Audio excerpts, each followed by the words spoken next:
At the World Health Organization in Geneva, Switzerland, it's day 8 of ICD iCAMP. The computer programmers have already made improvements to the software in line with the requests from the users. They have a long list still to cover, and we are jointly setting priorities on how to make these computers serve our objectives. That was the only reason that we said, okay, we cannot... Our participants were again today split into 2 groups. The managing editors met to test the amended procedures that they have been refining within the iCAT platform.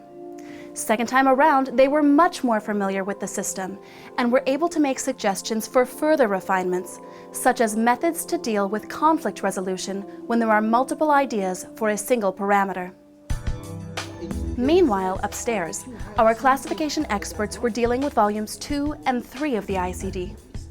In ICD 10, these 2 volumes included the instructions and rules for classification using ICD and the index that we discussed yesterday.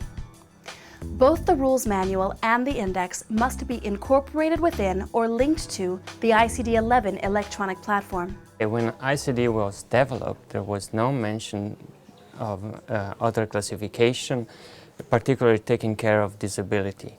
Now, the iCAT content model will enable the merging of the 2 classifications, the classification of diseases and the classification of disability. The ICD has always provided a way to record the external causes of injuries.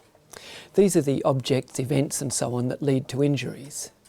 While diverse, it's possible to classify them, chiefly in terms of mechanism, intent, activity and the type of location where a person is when they're injured.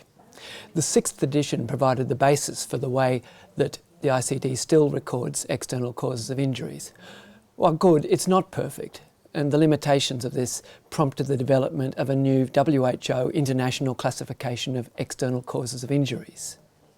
A job for the tag on injuries and external causes is to introduce some of the innovations of that classification into ICD 11. With only 1 day left, we must be sure that all of our loose ends are tied. More importantly, we must also evaluate iCAMP and make plans for future work. Join us again tomorrow for the last day of the World Health Organization ICD iCAMP.